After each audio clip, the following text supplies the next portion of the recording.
नमस्कार दोस्तों, आपका स्वागत है आपके चैनल लाइफ लेसन्स बाय गुरुजी पर।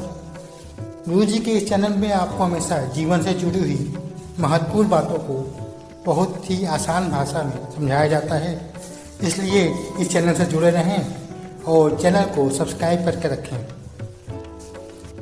आज हम चाणक्य नीति के लेखक आचार्य चाणक्य की बात करेंगे।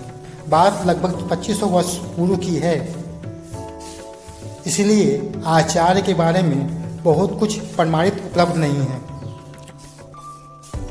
आचार्य के बारे में कई किताबों में अलग अलग बातें लिखी हैं, लेकिन एक बात पर सभी किताबें सहमत हैं कि चाणक्य जैसा शिक्षक, राजनीतिक, अर्थशास्त्री और लेखक विरले ही जन्म लेते हैं। व्यक्ति को ऐसा ही होना चाहिए, लोग उसे उसके नाम से नहीं बल्कि काम से जानें। इसीलिए आज 2500 वर्षों बाद भी वर्तमान भारत में ऐसा कोई व्यक्ति नहीं होगा जिसने चाणक्य का नाम ना सुना हो। तो जिस प्रकार आचार्य ने अपनी पुस्तक की शुरुआत भगवान विष्णु की आराधना से की है, मैं भी भगवान विष्णु को साक्षी मानकर वीडियो की शुरुआत कर रहा हूँ कि आचार्य के बारे में जो भी जानकारी मेरे द्वारा दी जाए वह सत्य हो। ऐसा माना जाता है कि आचार्य का जन्म मध्य प्रदेश के एक गरीब ब्राह्मण परिवार में हुआ था। आचार्य के पिता ने अपने बच्चे का नाम विष्णुगुप्त रखा। पिता का नाम चड़क होने के कारण आगे चलकर यही विष्णुगुप्त चाणक्य के नाम से दुनिया में विख्यात हुआ। चाणक्य बचपन से ही विलक्षण प्रतिभा के धनी थे। कुछ ही वर्षों में चाणक्य ने चारों वेदों समेत कई अन्य पुस्तकों का अध्ययन कर लिया।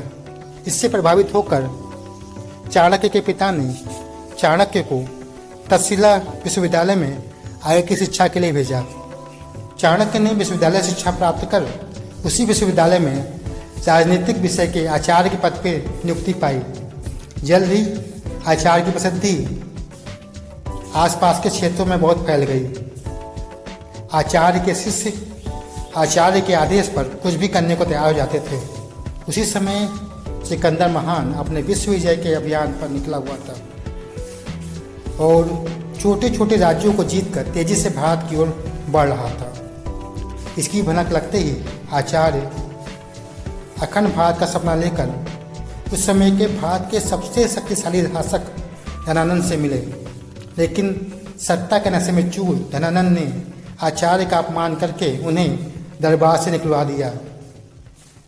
इसी दौरान आचार्य की शिखा खुल गई। उसी समय आचार्य ने अपने अपमान का बदला लेने के लिए नंद वंश का समूह नष्ट करके अपनी शिखा बांधने की शपथ खाई थी। अपनी शपथ को पूरा करने के लिए आचार्य ने चंद्रगुप्त मौर्य के साथ मिलकर एक सेना बनाई और धनानंद को हराकर मौर्य साम्राज्य की नींव डाली। चंद्रगुप्त उस मौर्य साम्राज्य के शासक बने और चाणक्य प्रधानमंत्री बनने के बाद भी आचार्य ने अपने अध्यापन का कार्य बंद नहीं किया और सादा जीवन अपनाते हुए राजमहल के बाहर एक छोटी सी कुटिया में रहने लगे। वहीं पर आचार्य ने 2 पुस्तकें लिखी, एक अर्थशास्त्र, दूसरी चाणक्य नीति। आचार्य की मृत्यु के संबंध में भी कुछ प्रमाणित उपलब्ध नहीं है। ऐसा माना जाता है कि आचार्य अंतिम समय में संन्यास धारण करके जंगलों में चले गए और वहीं पर उनकी मृत्यु हो गई। आगे के वीडियो में हम आचार्य की पुस्तक चाणक्य नीति के बारे में बात करेंगे। धन्यवाद।